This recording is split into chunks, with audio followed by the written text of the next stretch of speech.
Hello दोस्तों। हमने previous year के क्वेश्चंस डिस्कस कर रहे थे, उसमें 27th क्वेश्चन तक हमने डिस्कस कर लिया था 2023 का जो पेपर है। 28th क्वेश्चन देखते हैं। अब इसमें ये देखिए कि ऐसे टाइप के सवाल जो होते हैं ना, वो मतलब आपको डरना नहीं है इन क्वेश्चन से। ये क्वेश्चन होते हैं लो हैंगिंग फ्रूट्स, और इनको आपको simple logic, simple common sense use करना है। जो वो पूछना चाह रहा है उसका जो मीनिंग है उसको पकड़ो आप। जैसे इसमें कह रहा है इंटेंजिबल। इंटेंजिबल क्या है? जो टच नहीं कर सकते। जिसको इंग्लिश में प्रॉब्लम हो रही है वो हिंदी का मीनिंग देख लेगा, अमूर्त। ठीक है। तो इंटेंजिबल कौन कौन से हैं भाई? इनमें सिंपल आप देख लो, ऐसे जो क्वेश्चन होते हैं ना, इसमें ऑड वन आउट करना होता है आपको। 4-5 ऑप्शन रहते हैं, उसमें ऑड वन आउट अगर आप करोगे तो brand recognition, intellectual property, mailing list of clients, ये सारे मतलब इंटेंजिबल हैं, टच नहीं कर सकते। इन्वेंट्री जो होती है, इन्वेंट्री क्या होती है भाई? आप अपनी फैक्ट्री में सामान रखते हो या मशीन्स रखते हो, उसको टच कर सकते हो आप, टचेबल। तो वो टेंजिबल हो गया। तो एक हटा दो ऑड वन आउट में से, 3 बचे, तो सी ऑप्शन हो जाएगा। 29th क्वेश्चन क्या है? बहुत ही सिंपल है। 15th फाइनेंस कमीशन के बारे में मेंस में भी पूछ चुका है, और जो चीज़ ऑलरेडी यूपीएससी पूछ रही है किसी टॉपिक पे, वो बहुत ही फेवरेट टॉपिक होता है, उस पर बार बार पूछते हैं वो। फाइनेंस कमीशन पे हर बार क्वेश्चन आता है, बहुत ही सिंपल है। अगर कुछ लोग हैं कि रिवीजन नहीं कर पाए हैं, तो इसमें सिंपल देख लो आप कि भाई फाइनेंशियल डिस्ट्रीब्यूशन स्टेट्स के बीच में करता है फाइनेंस कमीशन। तो उसमें ये जो तीसरा और चौथा ऑप्शन है, गवर्नेंस रिफॉर्म, स्टेबल गवर्नमेंट, ये एब्स्ट्रैक्ट चीज़ें हैं। ये गवर्नेंस रिफॉर्म्स और स्टेबल गवर्नमेंट से पैसा नहीं बांटा जाएगा। ठीक है। ऐसी चीज़ें जो मेज़र करी जा सकें, प्रॉपर क्राइटेरिया हों, जिनके जो फाइनेंशियल सेंस में या इनको प्रॉपर डेटा आता हो, ठीक है, उन्हीं चीज़ के बेसिस पे हम स्टेट को फंड्स डिस्ट्रीब्यूट करेंगे। भाई पॉपुलेशन का डेटा है, फॉरेस्ट का सर्वे का डेटा आता है, टैक्स फिस्कल का डेटा आता है, कितना क्या फिस्कल पोजीशन है, तो वही हो सकता है। तो ओनली 3 आंसर हो जाएगा। ठीक है। इसमें एक ऑब्जर्वेशन ये है कि ज़्यादातर 5 वाले में ना 3 आंसर सही रहता है, बट ये बहुत ही ज़्यादा रिस्की है। मतलब बहुत ज़्यादा डेस्परेट हो आप तभी मारना ये। वैसे मैं सजेस्ट नहीं करूँगा इसको, ठीक है, क्योंकि वो मतलब एकदम तुक्का सा हो जाता है। बट जनरली आप देखना 5 वाले में 3 ओनली वाले जब से आ रहे हैं तब से 5 वाले में इनका 3 सही रहता है ज़्यादातर। ठीक है। बट वो बहुत ही लास्ट ऑप्शन है, तो प्लीज़ उसको मत करना। मैंने बता दिया है कि लास्ट में अगर कोई बच्चा बहुत ज़्यादा डेस्परेट हो रहा है, बिल्कुल नहीं हो रहे, तो उसके लिए बस बता दिया है मैंने, तो ना रिस्क लेने की ज़रूरत नहीं है। अब ये देख लो, जैसे ऊपर मैंने बताया था ना कि अब ये यूनाइटेड नेशंस का कोई वो है, sustainable investment in infrastructure and innovation. कौन पढ़ेगा भाई इसे? मतलब ऐसे कितने सारे मिशंस हैं, तो इलॉजिकल है। मतलब इतने सारे कंटेंट के पीछे भागना मुझे नहीं लगता कि पॉसिबल भी है, और बहुत ही ज़्यादा इलॉजिकल है। तो आप क्या कर, वो चाह रहा है कि आप लॉजिक लगा पा रहे हो, उतने प्रेशर में नहीं लगा पा रहे। सस्टेनेबल इन्वेस्टमेंट की बात कर रहा है, फिर वही odd one out, affordable housing, health care, renewable energy. आप ये देखो ना, ये सारे जो प्रोग्राम्स हैं ये एक सस्टेनेबल इन्वेस्टमेंट की तरफ आपको गाइड करते हैं। मास रैपिड ट्रांसपोर्ट नहीं करता। मास रैपिड ट्रांसपोर्ट क्या होता है भाई? जिसमें कि पॉल्यूशन होगा बहुत ज़्यादा, जैसे दिल्ली में रैपिड ये बस सर्विस है, ये सारी चीज़ें हैं, तो वो सस्टेनेबल नहीं है, सस्टेनेबल इन्वेस्टमेंट नहीं है। तो एक हटा दो, ऑड वन आउट करो, ओनली 3 आंसर आ गया। ठीक है। अब ये जैसे ड्यू प्रोसेस ऑफ लॉ, ये बहुत ही रिपीटेड क्वेश्चन है यूपीएससी का। 31th जो क्वेश्चन है, प्रिंसिपल ऑफ नेचुरल जस्टिस को फॉलो करता है। ये बहुत ही सिंपल क्वेश्चन है, जिसने लक्ष्मीकांत पढ़ी है उसके लिए कुछ बड़ी बात नहीं है ये। ठीक है। बाकी अगर नहीं भी है तो फिर देखो, प्रोसेस एस्टेब्लिश्ड बाई लॉ जो है वो ड्यू प्रोसेस के एकदम अपोजिट है। इंडिया में हम ये फॉलो करते थे, process established by law, but Menaka Gandhi case में सुप्रीम कोर्ट ने बोला कि ड्यू प्रोसेस में हम ये देखते हैं कि भाई जो लॉ बना है वो फेयर है या नहीं है ना। मतलब उसको प्रॉपर तरीके से, सिर्फ ये नहीं देखते कि हाँ कंपिटेंट अथॉरिटी ने लॉ बना दिया तो चलो सही है, उसकी फेयरनेस उसको नहीं देखते हम। ठीक है। तो कंफ्यूज करने के लिए fair application of law C option में दे दिया है, लेकिन ड्यू प्रोसेस ये देखता है कि वो लॉ जो बना है वो सही तरीके से बना है। एप्लीकेशन तो इम्प्लीमेंटेशन में आ जाता है। ठीक है। तो कुछ लोगों ने कंफ्यूज होकर सी भी मार दिया होगा। Equality before law 14th article में है, तो बहुत ही अलग चीज़ है। ड्यू प्रोसेस ऑफ लॉ की बात होती है 21 में, आर्टिकल राइट टू लाइफ में, कि प्रोसीजर एस्टेब्लिश्ड बाई लॉ से उसमें जो लिखा हुआ है। तो सुप्रीम कोर्ट ने मेनका गांधी केस में ड्यू प्रोसेस ऑफ लॉ को भी मान लिया था, जो यूएस का प्रिंसिपल है। ठीक है। ये आंसर है, बहुत सिंपल है। 32 क्वेश्चन जो है, इसमें इंडिया में प्रिजन्स के बारे में। अब प्रिजन मैनुअल निकलती हैं, ठीक है, वो हर स्टेट को गाइड करती हैं कैसे उनको प्रिजन मैनेज करता है। हर स्टेट का अपना प्रिजन एडमिनिस्ट्रेशन है। आप देखो जैसे हर पीसीएस में जेलर की पोस्ट निकलती हैं, स्टेट गवर्नमेंट निकालती है ना। ऑल इंडिया सर्विस की तो कोई ऐसी पोजीशन है नहीं कि भाई जिसको सेंट्रल गवर्नमेंट जेलर वेलर की पोजीशन निकालेगी।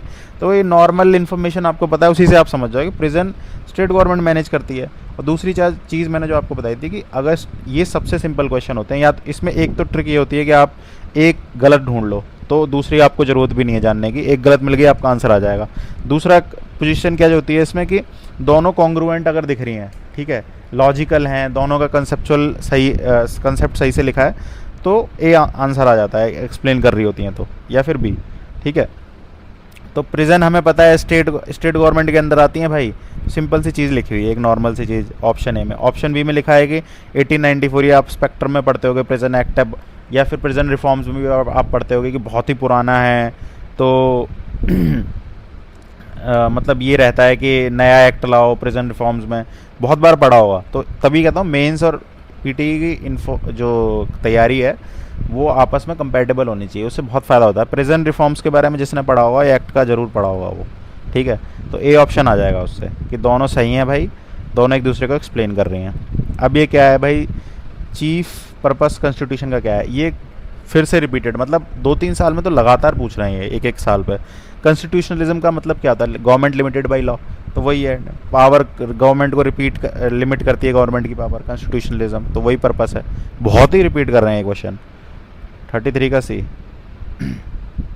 34th क्वेश्चन इन्होंने डिलीट कर दिया था यूपीएससी ने, क्योंकि कहीं ना कहीं जुडिशियल इंटरप्रिटेशन फंडामेंटल राइट्स की इन सब में है, हर किसी में फंडामेंटल राइट्स को चेंज किया है, तो सारे ऑप्शन में से प्रॉपर ऑप्शन नहीं मिल पाएगा।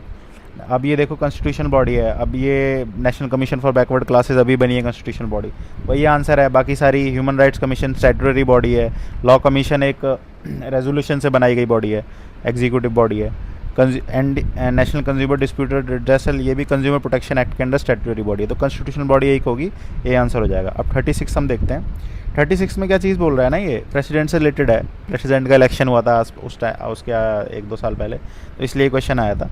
बट फिर भी नॉर्मल अगर आपने लक्ष्मीकांत पढ़ी है तो बहुत बड़ी चीज़ नहीं है कि भाई प्रेसिडेंट का इलेक्शन वॉइड हो गया तो उसके एक्ट सारे इनवैलिड हो जाएंगे, ऐसे थोड़ी होता है। जो भी एक्ट उसने किए होंगे वो सारे वैलिड रहेंगे उस टाइम पे।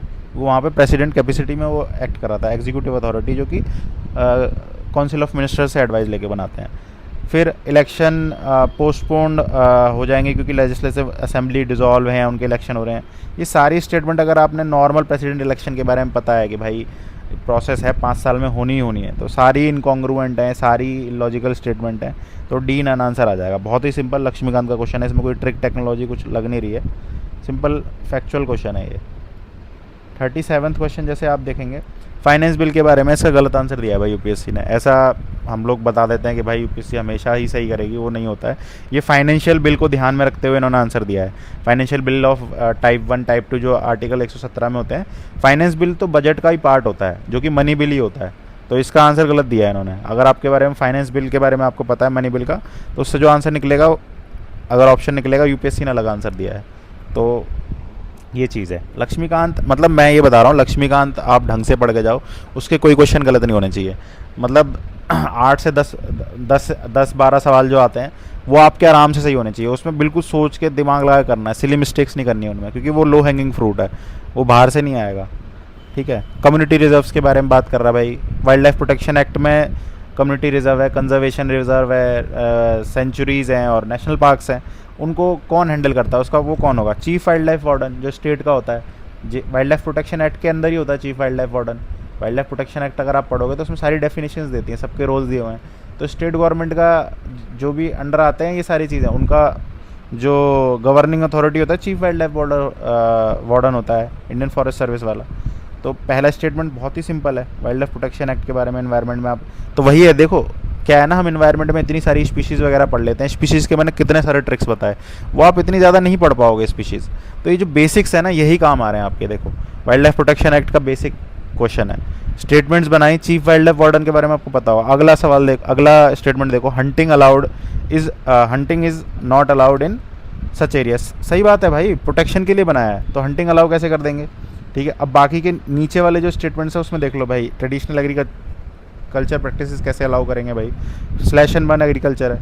ठीक है, फॉरेस्ट प्रोड्यूस को कैसे वो करेंगे, कम्युनिटी रिजर्व्स है ना, कम्युनिटी जैसे जो फॉरेस्ट ग्रूव्स वगैरह होते हैं जहाँ पे कम्युनिटी मिलके एक कंजर्वेशन करती है, उनके लिए ये बनाए गए हैं जिसमें कम्युनिटी का पार्टिसिपेशन इन्वॉल्व हम कर सकें। तो अगर आप सिंपल देखोगे, पहला वाला वाइल्ड लाइफ वार्डन वाला जो एक्ट से आ रहा है, बाकी सारी कॉमन सेंस वाली स्टेटमेंट है, उसको आप एलिमिनेट करके बी आंसर आ जाएगा। ठीक है। 39th क्वेश्चन क्या है कि भाई शेड्यूल एरियाज़ के बारे में, ये भी रिपीटेड क्वेश्चन है। एक बार जो यूपीएससी ने रिपीट कर दिया ना, पिछली बार शायद 1-2 साल पहले इन्होंने शेड्यूल एरियाज़ का बस वो शेड्यूल पूछा था। एक बार अगर क्वेश्चन यूपीएससी ने रिपीट कर दिया, उसके बारे में थोड़ा डिटेल में पढ़ लो, क्योंकि उसमें अगली बार जब सवाल आएगा तो डिटेल में आएगा। जैसे ये शेड्यूल एरियाज़ का डिटेल में आ गया। अब भाई नोटिफिकेशन कौन करता है? प्रेसिडेंट करता है, सही बात है। दूसरा क्या है कि लार्जेस्ट एडमिनिस्ट्रेटिव यूनिट, यानी कि सबसे हायर लेवल पर, जैसे पंचायत की तरह सिस्टम होता है इनका, उसके लिए पैसा भी ये लोग लेके आए थे। तो पंचायत की तरह सिस्टम होता है जिसमें कि डिस्ट्रिक्ट लेवल पे जो होता है वो हाईएस्ट एडमिनिस्ट्रेटिव बॉडी होती है। बाकी पंचायत की तरह नीचे ग्राम लेवल पे क्लस्टर ऑफ विलेज बना देते हैं। जैसे आपने शेड्यूल डिस्ट्रिक्ट पढ़े होंगे, अलग अलग स्टेट में कितने सारे हैं, तो उससे नॉर्मल मतलब एप्लीकेशन प्लस थ्योरी दोनों यूज़ होती हैं इनके पेपर में, मैंने ये देखा है। ठीक है। दूसरा वाला क्या है कि भाई ये देखो फैक्चुअल स्टेटमेंट है, इसमें चीफ मिनिस्टर, गवर्नर की जगह चीफ मिनिस्टर कर दिया, प्रेसिडेंट की जगह ह्यूमन होम मिनिस्ट्री कर दिया। फैक्चुअल स्टेटमेंट जहाँ आती है वहाँ कॉशियस हो जाओ, वहाँ पे देखो, क्योंकि वहीं चांस होता है एग्जामिनर का गलत करने का उस स्टेटमेंट को। बाकी कंसेप्चुअल स्टेटमेंट है, आपके कंसेप्ट क्लियर है, आप देख लोगे भाई सिंपल सी बात कह रहा है, नॉर्मल सी है ना।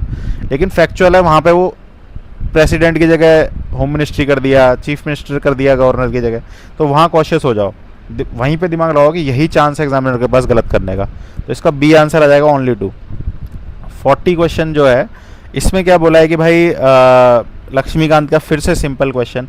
मैं बोल रहा हूँ लक्ष्मीकांत आपका बिल्कुल टिप्स पे होना चाहिए, क्योंकि इसमें पॉलिटी में क्या है कि पॉलिटी के क्वेश्चन इतने बाहर से नहीं आ रहे हैं, कंसेप्ट फैक्ट्स बहुत ही सिंपल क्वेश्चन आ रहे हैं, आपके गलत नहीं होने चाहिए। मतलब 30 के आसपास नंबर आपके इनसे बन जाएंगे। वही आपको 80 क्रॉस कराना है, 80 या 90 क्रॉस कराना है, मतलब 100 अगर आपने क्रॉस करा दिया आराम से, आज के टाइम पे जिस टाइप के पेपर आ रहे हैं आराम से आप बहुत ही ज़्यादा सेफ हो। ठीक है। अब ये देखो कॉन्स्टिट्यूशन सिंपल, इसमें कॉन्स्टिट्यूशन में बहुत सारी डेफिनेशन नहीं है, मतलब जहाँ भी आए रिपीटेड थीम है कि कॉन्स्टिट्यूशन डिफाइन करता है। कॉन्स्टिट्यूशन डिफाइन नहीं करता, उसके लिए सुप्रीम कोर्ट है इंटरप्रेट करने के लिए। तभी तो सुप्रीम कोर्ट को वो बनाया अपना प्रिजर्वर और अपहोल्डर, कि वो इंटरप्रेट करेगा डिफरेंट चीज़ों को, तो डिफाइन नहीं करता है। तो तीसरी ये सेकंड स्टेटमेंट गलत है। दूसरी ऊपर वाली पढ़नी नहीं है आपको, नहीं भी पता है, आर्टिकल्स नहीं पता है तो पढ़नी नहीं है। वो कंसेप्ट जानना चाह रहा है कि ये चीज़ पता थी आपको प्रीवियस ईयर से कि डिफाइन करता है नहीं करता, डिफाइन नहीं करता है। 41 क्वेश्चन क्या है? धान्य कटक। वैसे तो बहुत सिंपल क्वेश्चन है हिस्ट्री का, अगर आपने एनसीईआरटी पढ़ी है, अमरावती रीजन के पास आता है, वहाँ पे स्तूपा वगैरह भी है। लेकिन फिर भी अगर आपको दिक्कत हो रही है, कटक, कर्नाटक, कटक ऐसे नाम जो होते हैं ये सारे कटका और वो सब साउथ इंडियन नेम की तरह है, तो उससे आंध्रा आपका आंसर आ जाएगा। बाकी ये बिहार में है, ये उड़ीसा में है, मगध बिहार में है, कलिंगा उड़ीसा में है, और ये गांधार ऊपर कश्मीर की साइड। ठीक है। तो उससे मतलब आपको आइडिया लग जाएगा नाम से, धान्य कटक से। 42 क्वेश्चन क्या है कि स्तूपा का ओरिजिन बुद्धिस्ट है। स्तूपा मतलब क्या है? बरियल के लिए माउंट यूज़ होते थे, पहले टाइम में भी यूज़ होते होंगे। बुद्धा के बाद उसको और ज़्यादा डेकोरेटिव और वो बना दिया। ठीक है। तो ये फैक्चुअल था, यहाँ पे थोड़ा कॉशियस होना था आपको एकदम उससे नहीं मार देना कि हमने तो बुद्धा के टाइम पे ही स्तूपा पढ़े हैं। ऐसा नहीं होता है, कोई भी आर्ट फॉर्म जो आती है वो धीरे धीरे over the period of time develop होती है। ठीक है। तो ये बुद्धा का ओरिजिन वाला जो स्टेटमेंट है, ये फैक्चुअल स्टेटमेंट है, वो आपके जो बायस है ना उस पर बनाया है। यहाँ पे ये भी देख रहा है वो एग्जामिनर की कितना बायस है आपके माइंड में, तो वहाँ से ये स्टेटमेंट गलत है भाई। स्तूपा रिपोजिटरी ऑफ रेलिक्स है, कमोमेरेटिव वोटिव, ये सिंपल सी कंसेप्ट हैं, ये सिंपल कि हाँ स्तूपा बनाया किस लिए जाता था। तो 2 ऑप्शन सही हैं, एक गलत है। अब ये देखो simple NCERT previous year repeated, मतलब क्या है ये? 3 नाम क्यों दिए हैं उन्होंने 3 नाम इसलिए दिए कि आपने एक भी पढ़ लिया हो कहीं पे भी, कि प्रीवियस ईयर में पढ़ लिया हो, मुझे रिपोर्ट रिपीट हुआ है, एनसीईआरटी में पढ़ लिया हो। अब आपको क्या करना है, मतलब जब आप प्रीवियस ईयर करते हो, ये कोरकोई, पोम्पुहार, मुजीरी, इनके बारे में थोड़ा सा देख लो, कुछ ऐसी स्टेटमेंट ना पूछ ले अगली बार। इस बार नाम पूछा, अगली बार डिटेल में ना पूछ ले। तो पोर्ट्स आ गए भाई, किसके पोर्ट्स हैं? कोरकोई, पोम्पुहार किसके टाइम पे थे फेमस? तमिलनाडु में है। मुजीरी केरला में है, किसके टाइम पे फेमस था? किसी डायनेस्टी का नाम ना पूछ ले। ठीक है। पोर्ट्स आंसर है इसका। 44th क्वेश्चन क्या है? वत्त किरुटल। ये नाम वाले क्वेश्चन होते हैं ना, इनके पीछे भागना बहुत बड़ी बेवकूफ़ी है भाई। मैंने भी बहुत 1-2 शुरू के पहले अटेम्प्ट में किया था मैंने ये, उसके बाद मेरे को लगा कि नहीं भाई, इसमें आप कितना भी पढ़ लो उसका इतना ज़्यादा नहीं मिलता है। आप बेसिक पढ़ो, एनसीईआरटी पढ़ो, उससे आप एलिमिनेट कर पा रहे हो ठीक है, वरना सिंपल लॉजिक देखो, वत्त किरुतल, एक प्रैक्टिस की बात कर रहा है। मैंने इस आपको एक चीज़ बताई थी कि दो सिमिलर साउंडिंग स्टेटमेंट्स हैं, उनमें से एक में से आंसर है। किंग किंग दो जगह यूज़ हो रहा है, ए या डी में से। King employing women bodyguard, king defeated in a battle commit. अब ये चीज़ आपने सुनी होगी, राजपूतों में भी होती थी ये चीज़ कि भाई अगर हार गए, मतलब हार गए तो एक हारना उनके लिए शेम वाली बात होती थी, तो इसलिए मरना पसंद करेंगे बैटल में, पर हारना नहीं है, वापस नहीं भागना है, ठीक है। तो उस टाइप की प्रैक्टिस आपने सुनी हुई है हिस्ट्री में, तो ये पॉसिबिलिटी है। और फिर यहाँ पे लिखा है रिचुअल, रिचुअल एक प्रैक्टिस है, मतलब तो प्रैक्टिस ही पूछ रहा है। और दूसरा क्या था ना भाई, वत्त किरुतल, ऐसी टर्म को तोड़ा करो, वत्त वत्त वत्त किरुतल। तो मैं जब ये कर रहा था ना, मेरा सही हुआ था ये, वत्त को मैंने बार बार मैंने कहा व्रत, साउथ इंडिया में वत्त बोलते होंगे, व्रत, व्रत जो होता है हम व्रत करते हैं इसमें, तो वहाँ से आया है। तो डी आंसर मैंने मारा था इसका कि भाई आपने आपको स्टाव करना, व्रत रखना, तो व्रत से वत्त आ गया, तो डी ऐसे करके मारा था। बाकी जो मैंने लॉजिक बताया वो यही है कि दो स्टेटमेंट सिमिलर साउंड में और एक आंसर है। वुमेन को बॉडी गार्ड वाला आपने पढ़ा नहीं है, हिस्ट्री में ये चीज़ आपने पढ़ी हुई है, संथारा पढ़ा हुआ है आपने, जैनिज्म की प्रैक्टिस, तो ऐसी टाइप की चीज़ पढ़ी हुई है, तो साउथ इंडिया में भी हो रही होगी ये प्रैक्टिस, ठीक है। संगम के टाइम पे बी वाला संगम लिटरेचर की बात कर रहा है, आपको कंफ्यूज करने के लिए कि कई लोगों ने संगम का पढ़ा ऊपर से, तो संगम मार दिया कि हाँ यही संगम होता था, संगम के बारे में कुछ तो पढ़ा था। तो थोड़ा सा वो रहना है जब आप पढ़ रहे हो चीज़ के बारे में, जो रिपीटेड थीम्स हैं। अब ये देखो, 4 डायनेस्टी के बारे में पूछा 8वीं सेंचुरी में, कितना डिफरेंस है, मतलब ये सारी डायनेस्टी ना ये 10वीं सेंचुरी के बाद की है, मिडिवल पीरियड की, जब सल्तनत पीरियड चल रहा था, गहड़वाल में जो कन्नौज की जो लड़ाई हुई थी, ठीक है, ये 8वीं सेंचुरी का पीरियड है। वो ट्रिपार्टाइट स्ट्रगल जो पाला और गुज्जर प्रतिहार और उनकी लड़ाई चल रही थी, ये सारे किंगडम उसके बहुत बाद के हैं मिडिवल के, तो एक भी आंसर नहीं होगा। अगला है पोइट्स के बारे में, देवी चंद्रगुप्त विशाख दत्त की पोएम जो का बुक है वो है, ये भी रिपीटेड है। विशाख दत्त के बारे में आपके बारे में कई बार क्वेश्चन आ चुका है। बिल्हन के बारे में, भाई बिल्हन एक कश्मीरी पोइट था, चौरा पंचशिखा, जिस पे हमारी कृष्ण जी की पेंटिंग्स बनती थी, उस थीम्स पे लव पोएम्स हैं बहुत सारी चौरा पंचशिखा की, तो उस पर बिल्हन ने काफ़ी वो बुक लिखी थी, वो है। मिलिंद पानो नागसेन की है, नागार्जुन की नहीं है। तो ये देखो कहाँ छोटा छोटा कन्फ्यूज़ करते हैं, मतलब ये आपको पता, नागार्जुन एक बहुत बड़े फिलोसफर थे, नागासेन मिलिंद पानो जो बुक लिखी थी राजा मिलिंद के साथ उनका संवाद हुआ था, उस तो नागसेन ने लिखी थी, तो ये डिफरेंट है दोनों। तो ये 2 एलिमिनेट कर दिए, अब 4 में से 2 एलिमिनेट कर दिए, 2 बचे। जनरली क्या है ना कि ऐसे में अगर आपको नहीं पता है तो आप जनरली मैक्सिमाइज की तरफ बहुत ज़्यादा डेस्परेट हो तो जाओ, 1 या 2, जैसे 4 है ना, 4 में से 2 एलिमिनेट कर दिए, तो 2 या 1 में से ऐसा बचा और आपको बिल्कुल नहीं पता है, तो 2 की तरफ जाना, आप मैक्सिमाइज की तरफ जाना, मतलब ये ले। लेकिन मैं जब भी बोल रहा हूँ जब बहुत ज़्यादा डेस्परेशन है, ठीक है, क्योंकि ऐसी स्टेट में अब नयचंद सूरी, सोमदेव सूरी के बारे में यार कितना पढ़ा होगा, मतलब इतना डिटेल में कौन पढ़ता है कि किनकी, ये देवी चंद्रगुप्तम, बिल्हन, ये तो फेमस लोग हैं, तो इनके बारे में रिपीटेड भी हुआ है, तो पता होना चाहिए। तो 4 में जब भी आए तो जब 2 आप एलिमिनेट कर दो, 2 ऑप्शन रहेगा। अब ये देखो ये भाई, सोल हर जगह होती है, रॉक वॉक हर जगह, जैनिज़्म की प्रैक्टिस है। जैसे जो जैन जो वो होते हैं, सेंट्स होते हैं, वो लोग कई बार आपने देखो नंगे पैर चलते हैं ताकि पृथ्वी को दर्द ना हो, ठीक है। मुंह पे कपड़ा बांधे भी देखा होगा, जो बहुत ही एक्सट्रीम फॉर्म में होते हैं, ताकि पार्टिकल्स जो बैक्टीरिया वगैरह हवा में जो रहते हैं वो भी ना मर जाएं। तो इतना ज़्यादा एक्सट्रीम फॉर्म में होता है, तो क्योंकि वो मानते हैं कि हर चीज़ हर जगह सोल है, नॉन लिविंग थिंग्स में भी सोल है, वो बस एक्सप्रेस नहीं हुई है, ठीक है। तो बहुत ही सिंपल है, जैनिज़्म का कॉन्सेप्ट आपको पता होगा, तो बी आंसर है इसका। जैनिज़्म बुद्धिज़्म बहुत रिपीटेड थीम है यूपीएससी की। अब देखो यहाँ पे एक चीज़ मैं बता रहा हूँ कि यूपीएससी का एक ट्रेंड अगर आप समझोगे तो वो ये है कि जो बहुत ही फेमस किंग है ना, उनके बारे में डिटेल में पूछते हैं वो, कि फ़लानी चीज़ हुई या फिर ये क्या हुआ, या बहुत ही फेमस पर्सनैलिटी है हिस्ट्री की, उसके बारे में बहुत डिटेल में पूछेंगे।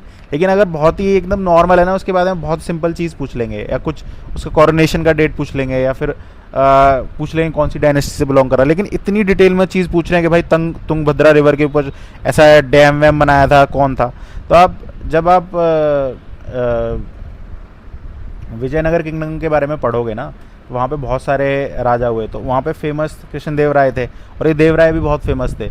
जब आप डायनेस्टी के बारे में उनकी विजयनगर किंगडम की डायनेस्टीज़ के बारे में पढ़ोगे, तो ये जो राजा हैं ये आपने कभी नहीं सुने होंगे। देव राय सुने होंगे, कृष्णदेव राय सुने होंगे, ठीक है। कृष्णदेव राय के में 2024 में सवाल आया ऐसी टाइप का। तो अगर आपको इनका माइंडसेट पता है ना एग्जामिनर का, तो वो ये है कि भाई डिटेल में अगर पूछ रहा है तो फेमस राजा के बारे में पूछ रहा है, तो देव राय आंसर वहाँ से एलिमिनेट होके आ जाएगा, क्योंकि बाकियों के बारे में नहीं पढ़ा होगा आपने हिस्ट्री में डिटेल में। देवराय के बारे में ज़रूर पढ़ा होगा कि हाँ बहुत ही प्रतापी राजा थे।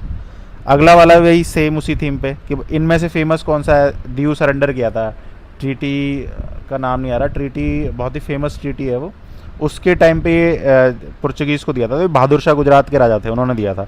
इन्हीं के बारे में आपने पढ़ा होगा, बहादुर शाह के बारे में। अकबर ने भी एक बहादुर शाह थे, उनको हराया था, ठीक है, जो गुजरात में ही थे।